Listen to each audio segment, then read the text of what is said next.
ela tinha voltado do Brasil e ela estava muito entusiasmada com o Tatu Canara. Não sei, isso aí pode ser intuição da mãe, sei lá, de outras crianças conversando, não sei. 10! Nota 10! O senhor vai gostar, hein? Bebê diabo parou o táxi na avenida. Ao vivo é muito pior. Olá, eu sou o Danilo Corsi. E eu sou a Camila Kintzel. Hoje vamos contar a história de um dos acidentes aéreos mais estranhos já acontecidos no Brasil. Trata-se do voo Transbrasil 303, que em 12 de abril de 1980 decolou de Belém com destino a Porto Alegre. Porém, em Florianópolis, a última escala antes de chegar ao destino final, o avião misteriosamente chocou-se contra um morro e explodiu. Dos 58 ocupantes da aeronave, 4 sobreviveram à tragédia. E, além do acidente, um roubo inesperado também aconteceu. Venha entender com a gente essa história bem esquisita. Mas antes, nosso patrocinador. Camila, o que o Drinco nos mandou hoje? O vinho de hoje é o Montissura Single Vineyard Vinho Tinto. Um vinho chileno aromático com notas de frutas escuras e ameixa que combina com pizzas, carnes vermelhas e queijo. Mas o bom mesmo é que ele está por apenas R$ 34,90 lá no Drinco. Brinde história? Tchim tchim. Tchim tchim. Só 4 pessoas sobreviveram ao desastre com um Boeing da Transbrasil ontem à noite em Florianópolis, Santa Catarina. 54 pessoas morreram. Para começar, devo dizer que o voo Transbrasil 303 era uma rota bem tradicional no Brasil. O primeiro voo foi feito em 14 de agosto de 1966 e era tido como quase um busão aéreo. Para quem é de São Paulo, seria equivalente à linha Penha-Lapa. Tudo porque decolava de Belém, no Pará, com destino a Porto Alegre, no Rio Grande do Sul. No caminho fazia escalas em Fortaleza, Brasília, Vitória, Rio de Janeiro, São Paulo, Curitiba e Florianópolis. O tempo total da viagem eram mais de 12 horas. Baita rolê, né, Camila? Absurdo. Absurdo. No dia 12 de abril de 1980, o voo Transbrasil 303, feito em um Boeing 727, decolou de Belém logo cedinho e tudo foi como esperado em sua rota por Fortaleza e Brasília. No início da tarde, deu uma sequência sua rota fazendo a tríade do Sudeste, com escalas em Vitória, Rio de Janeiro e São Paulo. Já no final da tarde, partiu para finalizar o trajeto pelos estados do Sul. A chegada em Curitiba foi por volta das 19 horas, e tudo normal. Uma horinha de ajustes, embarque e desembarque, e o Boeing já estava pronto para voar para Santa Catarina com 50 passageiros e 8 tripulantes. O voo entre Curitiba e Florianópolis dura 15 minutos. É rapidinho. Novamente, tudo estava normal. Porém, o tempo em Florianópolis não estava nada convidativo. Com condições meteorológicas debilitadas, o avião fez a interceptação do rádio-farol não direcional de Florianópolis para fazer a aproximação do aeroporto Hercílio Luz. A turbulência era intensa. O comandante Geraldo Teixeira baixou então de 3.000 pés para 2.000, já se preparando para aterrissar. Com a chuva forte, a visibilidade era muito baixa. E aqui começa a sucessão de erros que levaram à tragédia. Às 20 horas e 37 minutos, o comandante entrou em contato com a torre do aeroporto, que solicitou que o TB-303 aguardasse a liberação da pista após o pouso de um avião da Varig. O Boeing entrou então em voo de espera e deveria fazer uma rota contornando a Bahia Norte para fazer a aproximação final. E o comandante Geraldo acreditava que estava sobrevoando a Bahia Norte, que era a direção do aeroporto. Mas na verdade, ele havia direcionado o avião para o outro lado e agora estava indo em direção aos morros do bairro de Ratones. Um erro absolutamente simples e trágico, mas que geraria muita polêmica depois. Com bastante vegetação na região na época, a asa esquerda foi a primeira parte a tocar a copa das árvores, cortando-as até bater em uma pedra. O impacto a destruiu e fez a aeronave guinar para o mesmo lado. Quase que de imediato, o nariz do avião tocou a elevação do terreno. A violenta desaceleração provocou o completo esfacelamento da estrutura e espalhou destroços por toda a elevação. A cabine foi arrancada e a parte principal da fuselagem arrastou-se por cerca de 300 metros, rasgando-se e jogando muitos passageiros para fora. Alguns segundos mais tarde veio a explosão decorrente do vazamento de combustível. Curioso que ele tivesse com combustível, né? Porque ele estava no final da viagem. Não, mas ele era só uma escala em Florianópolis. Mas era a última escala. Sim, mas ele estava abastecido para ir para Porto Alegre. Agora começam as coisas impressionantes desse acidente. Desses passageiros ejetados na queda, temos 2 sobreviventes, o casal Kleber e Marlene Moreira. O casal morava em Tucuruí, no Pará, onde ele trabalhava como inspetor de obras da empreiteira Camargo Correia e embarcou em Belém junto com o filho João, de 3 anos. A família iria visitar a cidade natal, Bagé, no Rio Grande do Sul. A conexão com o voo TB-303 foi feita em Brasília. No acidente, Marlene fraturou algumas costelas e uma vértebra da coluna cervical, e Kleber sofreu traumatismo craniano. Infelizmente, para o casal, a criança, não sobreviveu. Ele também foi ejetado. Nos destroços, o advogado Flávio Goulart Barreto foi outro que resistiu à queda com traumatismo craniano. Uma quarta sobrevivente, a médica Denise Pereira, morreu de parada cardíaca uma semana depois no Rio de Janeiro, em função das queimaduras. Ela teve 30% do corpo queimado. Dos 54 mortos no ato, estava bastante carbonizada e 18 só foram identificados por meio da arcada dentária. Ainda não existia exame de DNA. E naquela noite, o capitão dos bombeiros de Florianópolis, Luiz Antônio Cardoso, estava assistindo a televisão em casa, no bairro Coqueiros, quando o telefone tocou. Era o tenente de plantão avisando-lhes do rumor de que um avião tinha caído em Ratones. Sem mais nenhuma informação prévia, os oficiais seguiram para o local, para onde já havia se dirigido também uma guarnição com 5 homens. Devido à mata fechada, sem uma picada definida, a subida até o ponto do acidente levou 1h30. A única luz vinha dos focos de incêndio provocados pela explosão do Boeing. Ao chegar, não conseguia ver muita coisa. Só sentia cheiro de carne queimada e de querosene, disse o bombeiro. Um helicóptero da Força Aérea chegou e pousou em uma clareira a 300 metros do destroço para transportar os sobreviventes. Luiz Antônio disse sobre aquele dia. Era impressionante.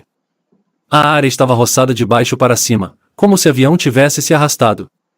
Por todo lado, corpos e membros carbonizados.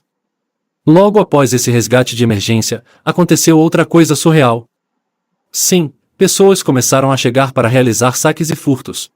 Eita, Lelê. O ser humano é terrível, né? Terrível. No dia seguinte, surgiu a primeira hipótese para o desastre. O avião teria sido atingido por um raio. O presidente da Transbrasil, Omar Fontana, refutou essa alternativa. Para ele, que também era piloto comercial, só poderia ter sido falha humana, no caso do comandante. Houve ainda um boato de que no momento da queda, o Boeing estava sendo pilotado pelo major da FAB, Ricardo Matriciani. Além de desmentir isso, o major aviador Ronaldo Jenkins, do Departamento de Aviação Civil, encerrou as especulações afirmando que somente a caixa preta determinaria as razões do acidente. O Flight Recorder, que fica no teto, próximo à traseira, e registra todas as condições do voo. O Voice Recorder grava a conversa da tripulação por meio de um microfone instalado no teto da cabine. A prova de choques, fogo e água, a possibilidade do equipamento apresentar defeito é praticamente nula. Mas o do voo TB-303 apresentou, ou seja, não havia informação do voo. Misterioso isso, hein? Misterioso. Isso eu achei complicado. Como que a caixa preta não... Eu já grava vi nada. caixa preta não ser recuperada, não acharem. Mas Sim. não ter gravado nada? Supostamente essa estava bugada. O parecer técnico da Divisão de Meteorologia da Aeronáutica endossou Fontana, o presidente da Transbrasil, apontando falha humana e culpando a tripulação. Porém, o CENIPA deu uma versão ligeiramente diferente, ainda que também culpasse a tripulação. Segundo a conclusão da investigação, chegaram à ideia de que, como a grande maioria dos acidentes aeronáuticos, este foi ocasionado por um encadeamento de eventos que, isoladamente, não conduziria ao acidente. Entre os fatores citados estão a turbulência advinda da tempestade, que dificultou a manutenção da inclinação durante as curvas, interferência elétrica de grande magnitude, que perturbou a recepção dos sinais das antenas, descida abaixo da altitude prevista no final da curva e forte vento ignorado pela tripulação e pelo controle de tráfego.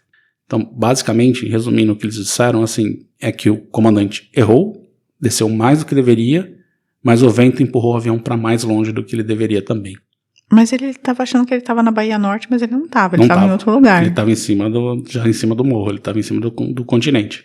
Tá, mas então ele foi para a direção certa. Ele fez que ele abaixou muito e foi muito pro lado. Ele achou que ainda estava em cima, mas o vento levou ele para mais longe do que ele deveria. Entendi. Então ele não foi na direção tão certa quanto ele achava que estava. Exatamente. A falta de equipamentos modernos de auxílio à navegação no aeroporto de Florianópolis também contribuiu indiretamente para o acidente, pois, ao contrário dos grandes aeroportos da época que utilizavam sistemas mais avançados, lá em Florianópolis ainda usava auxílio rádio como meio de navegação. Traduzindo Tudo isso, basicamente, os fortes ventos deslocaram a aeronave e a tripulação não se ligou, o que causou o acidente. Mas não acabou. No resgate, foi encontrada uma pequena fortuna em joias, que seriam de Manuel José do Nascimento, um dos mortos na queda. Ele tomou voo em São Paulo com a intenção de montar uma joalheria em Florianópolis, onde teria alugado uma sala com essa finalidade. Os mais de R$400 mil em valores corrigidos, em anéis, brincos, pulseiras, colares e relógios, ficaram sob a tutela do titular da Delegacia de Homicídios da capital, Tim Omar de Lima e Silva. O nome do cara é Tim? Tim. Da homicídios, as joias foram levadas para o departamento da Polícia Técnica, onde foram avaliadas, acondicionadas em uma caixa de isopor e devolvidas para o homicídio. O delegado Tim tentou entregar o recipiente à justiça, sem sucesso. Faltava o inquérito. De lá, a caixa parou na Vara de Família, Órfãos e Sucessões e novamente voltou para Tim, sob a alegação de que o judiciário não tinha um lugar seguro para guardá-las. Numa caixa de isopor. Uma caixa de isopor. O delegado manteve a caixa consigo até o final de 1982, quando repassou à Diretoria de Investigações. Em 1983, ao assumir a Secretaria de Segurança Pública, Heitor Scher determinou que todos os inquéritos envolvendo furtos deveriam ser julgados. Roberto Moritz, que estava para assumir homicídios, junto com Tim, o perito criminal Adilson Cathcart e o químico legista Lorival Abreu Jr., finalmente abriram a caixa. E, em vez de joias, encontraram 2 sacos plásticos com pedras e 2 blocos de argamassa. Gente, que coisa linda. Roubaram todas as joias. Roubaram. Punido por negligência, Tim chegou ao nome do policial José Paulo Martins Cardoso como responsável pelos desaparecimentos das joias. O Tim, ele tentou se livrar dessa batata quente várias vezes. Várias vezes. Ele sabia que não era bom ficar com um isopor cheio de joias. Cheio de joias, mas alguém pegou a joia. Alguém pegou as joias. E aí o policial acusado disse: me sequestraram e me deixaram 9 dias preso, incomunicável e sob tortura para eu confessar.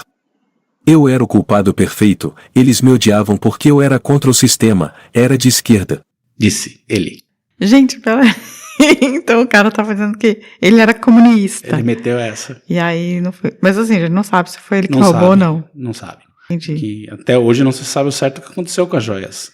E após o acidente, a Força Aérea Brasileira acelerou a implantação do Sindacta 2 em novembro de 82, enquanto a Infraero implantou entre julho de 81 e abril de 82 um novo sistema de auxílio à navegação no aeroporto Hercílio Luz. E essa foi a história do acidente do voo Transbrasil 303. Já conhecia, Camila? O que você achou dessa história toda, cheia de mistérios, joias? Pessoas sobrevivendo após ser ejetado do avião. Achei tudo uma maluquice, assim. O voo tava bem vazio, porque era um Boeing, né? Era um Boeing. Então... É que as pessoas usavam descer em Brasília, descer em São Paulo, sim. Enfim. Era um catajeca, basicamente, um voo catajeca. Gente, surpreendente. Na verdade, sobreviveram 3, né? Porque a quarta morreu. No acidente em si, sobreviveram 4, mas a médica acabou morrendo em decorrência das queimaduras, né? Coitado do casal que perdeu o filhinho, né? Perdeu o filho de 3 anos. Mas sobreviveram, curiosíssimo, assim. Os 2 foram ejetados e os 2 sobreviveram. Os 3, na verdade, né? Só a criança que não sobreviveu. E o outro cara que também foi ejetado e também sobreviveu. Não, ele foi encontrado ele e a médica foram encontrados na fuselagem. Ah, tá, mas ele não estava queimado. Ele não, a médica sim. Que loucura. Doideira. Que loucura. A sobrevivência dessas pessoas é realmente surpreendente, assim. E depois essa história das joias, na verdade, é uma coisa tipicamente brasileira, né? Não, assim, começa porque assim, as pessoas foram lá saquear o que tinha, não acharam a joia, a polícia achou a joia. Isso é impressionante também. Aí os caras ficaram jogando a joia de um lado, o Tim ficou jogando a joia para um lado para o outro, porque eu não quero esse negócio aqui, aí a hora que ele foi abrir já tinham trocado, cara. A minha pergunta é, não existe um banco, um cofre de banco que você possa levar esse tipo de coisa para manter? Não faço ideia do procedimento deveria ter, policial. Né? Um cofre que você mantém esse tipo de não sei, os caras guardam joias. Cocaína no... teve aquela história lá, que o rato comeu 300 quilos de cocaína, de maconha, né? Então... Rato doidão. Eu não sei qual que é o procedimento. Se alguém aí souber, pode mandar pra gente nos comentários. Pô, devia ter um cofre, assim, basicamente um cofre. Mas enfim, deve ter hoje. Também isso é 1980, né? Era 80 também. Né? 80 era uma Tudo terra válido. ainda mais sem lei do que agora. Mas surpreendente esse caso. Surpreendente. E agora vamos dar uma pausa e vamos pros recadinhos? Sim, vamos. Tava lá na frente, na janela, né? Assim. Aí ele viu o avião vir. Aí ele disse assim, ó, esse avião vai cair. Aí a minha irmã falou assim, o pai é doido. Aí ela disse, não, vai, porque ele quase bateu no pé de mamão. Aí, pouquinho tempo, a explosão. Pá!